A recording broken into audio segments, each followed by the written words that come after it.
Hi friends, நாங்கள் தான் உங்கள் தினேஷ் பவி லைஃப் ஸ்டோரி.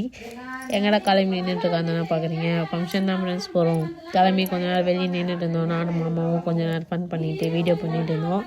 அப்புறம் ஆட்டோ வந்துச்சு. ஆட்டோவில் போயிட்டு ஆட்டோவில் உட்காந்தோம். ஆட்டோவில் போயிட்டு இன்னும் கொஞ்சம் தூரம் கோபுரம் தாண்டி தான் போகணுமே. அப்புறம் பெரிய கோயில் பார்த்துட்டு அப்படியே சாமி கும்பிட்டு அப்படியே நானும் மாமாவும் போயிட்டு இருந்தோம்.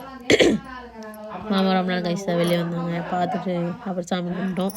இதுதான் ஃப்ரெண்ட்ஸ் எங்களோட அவுட்ஃபிட் எப்படி இருக்குதுன்னு சொல்லிட்டு கமெண்ட் பண்ணுங்கள். அப்புறம் மாமாட்ட பூ வேணும் கேட்டேன். மாமா பூ வாங்கி கொடுத்தாங்க. வாங்கிட்டு அதுக்கப்புறம் போயிட்டோம். இது யாருன்னு பார்க்குறீங்கன்னா எங்கள் நாத்தனார் பொண்ணு தான். அவளுக்கு தான் இன்றைக்கி பர்த்டே, அதுக்காக வந்திருக்கோம். 2வது பர்த்டே இது. ரொம்ப சிம்பிளாக தான் பண்ணாங்களே, ரொம்ப கிராண்டாக. ஃபஸ்ட்டு பர்த்டே கிராண்டாக பண்ணிட்டாங்க. சரி, நாங்கள் ட்ரெஸ்ஸெல்லாம் எடுத்துகிட்டு போயிருந்தோம். அதெல்லாம் போட்டு விட்டு அவளுக்கு அப்படியே பார்த்துட்டு இருந்தோம். அப்புறமா கொஞ்ச நேரம் நானும் அவளை ஃபோன் பண்ணிட்டு இருந்தோம். அந்த ஸ்ப்ரே வச்சுட்டு அவன் நான் அடிச்சு விட்டுருந்தேன். அவள் சிரிச்சினே என்னை பார்த்து சிரிச்சினே இருந்தா.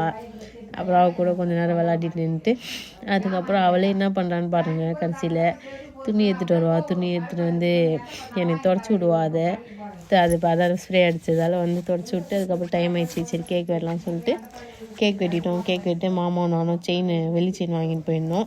அது இந்த வாட்டி போட்டு விட்டோம். அடுத்த வருஷம் நானும் மாமாவும் ஒரு வேலைக்கு போய்ட்டு கொஞ்சம் நல்லா இருந்தால் பவுனில் செயின் போடுவோம். இதான் ஃப்ரெண்ட்ஸ். சாப்பிட்டு அப்படியே கிளம்பிட்டோம். பாய் ஃப்ரெண்ட்ஸ், நாளைக்கா பார்க்கலாம்.